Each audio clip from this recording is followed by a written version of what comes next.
कल हमने आपको अपरिमेय संख्याओं के बारे में बताया था।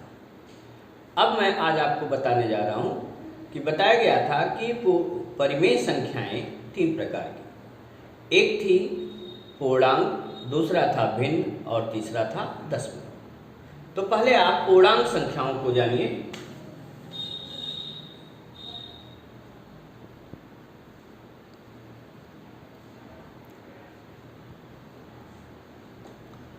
That is integers.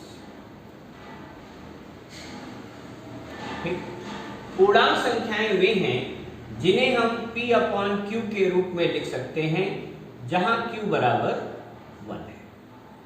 इन्हें हम एक संख्या रेखा पर प्रदर्शित कर सकते हैं और वो संख्या रेखा ऐसी है।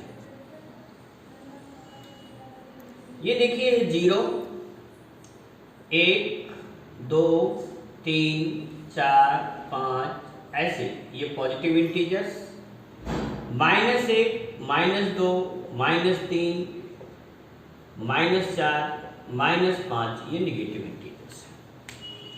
मीन्स इधर हम जो कहेंगे इनके इधर ये हैं पॉजिटिव इंटीजर्स,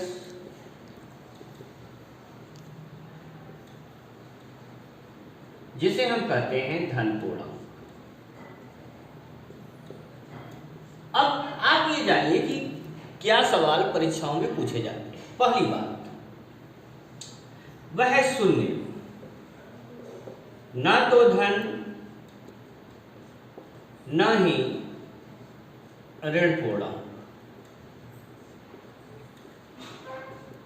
कौन है? शून्य।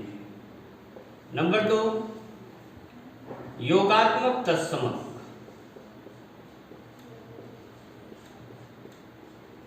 योगात्मक तत्समक इसे हम एडिटिव आइडेंटिटी कहते हैं। इसका मान क्या होता है? 0।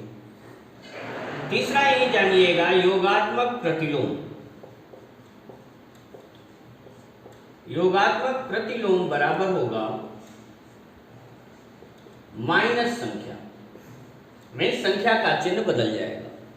जैसे 5 का योगात्मक प्रतिलोम पूछा जाए तो -5 होगा। 3/4 का योगात्मक प्रतिलोम पूछा जाए -3/4 होगा। -7/11 का योगात्मक प्रतिलोम पूछा जाए +7/11 हो जाएगा। केवल चिन्ह बदल रहा है। अब दूसरा अंक आ जाइए 1। 1 क्या है? पहली बात तो जानिए सबसे छोटी प्राकृतिक संख्या।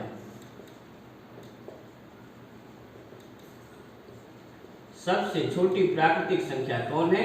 1 है। दूसरा जानिए यह गुणात्मक तत्समक है। गुणात्मक तत्समक इसका मान क्या हुआ? 1। तीसरा जानिए सबसे छोटी विषम संख्या।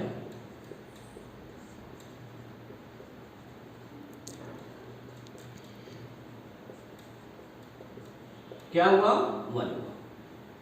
अब 1 के बारे में और जानिए आप। अगर हम आपसे कहें कि वह संख्या जो न तो भाज्य है न अभाज्य है, वह कौन है? 1 है। अब अगर यहां पर हमें गुणात्मक प्रतिलोम निकालना है तो गुणात्मक प्रतिलोम बराबर होगा एडिटिव, इसे हम करते हैं मल्टीप्लिकेटिव इनवर्स, बराबर होगा 1/संख्या। मतलब संख्या बदल जाएगी, अंश का हर का अंश हो जाएगा। जैसे 3/5 का गुणात्मक प्रतिलोम पूछा जाए तो उलट दीजिए, क्या हो गया? अंश में 5 हो जाएगा, हर में 3। चिन्ह पर कोई प्रभाव नहीं पड़ेगा। अगर हम पूछते 7/8 का गुणात्मक प्रतिलोम तो हम क्या करते? 8/7। हम पूछते 5 का गुणात्मक प्रतिलोम कितना होगा? 1/5। -4/7 का गुणात्मक प्रतिलोम क्या होगा? तो हम लिखेंगे -7/4। ये हो गया गुणात्मक। अब आ जाइए, हम आते हैं इस 2 पर। 2 क्या है? पहली बात, सबसे छोटी सम संख्या। सबसे छोटी सम संख्या कौन है? 2 है।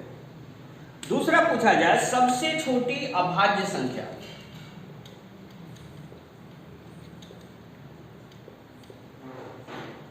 सबसे छोटी अभाज्य संख्या, ये भी क्या है? 2 है। एकमात्र सम अभाज्य संख्या,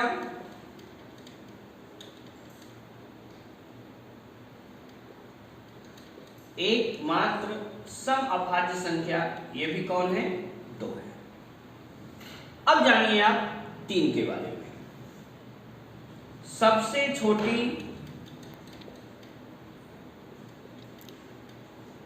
विषम अभाज्य संख्या। सबसे छोटी विषम अभाज्य कौन है? 3। 4 के ऊपर जानिए, सबसे छोटी भाज्य सम संख्या क्या है? 4 है। अब थोड़ा सा और ध्यान दीजिए आप।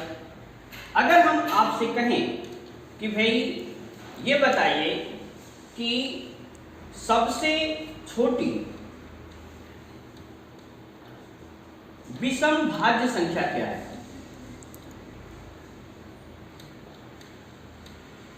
सबसे छोटी विषम भाज्य ये कौन है? तो देखिए, सबसे छोटी विषम भाज्य कौन है? 9 है। क्योंकि एक तो न तो भाज्य है न अभाज्य है, 3 जो है अभाज्य है, 5 अभाज्य है, 7 अभाज्य है, लेकिन 9 क्या है? भाज्य है, जो 3 से विभक्त होगी।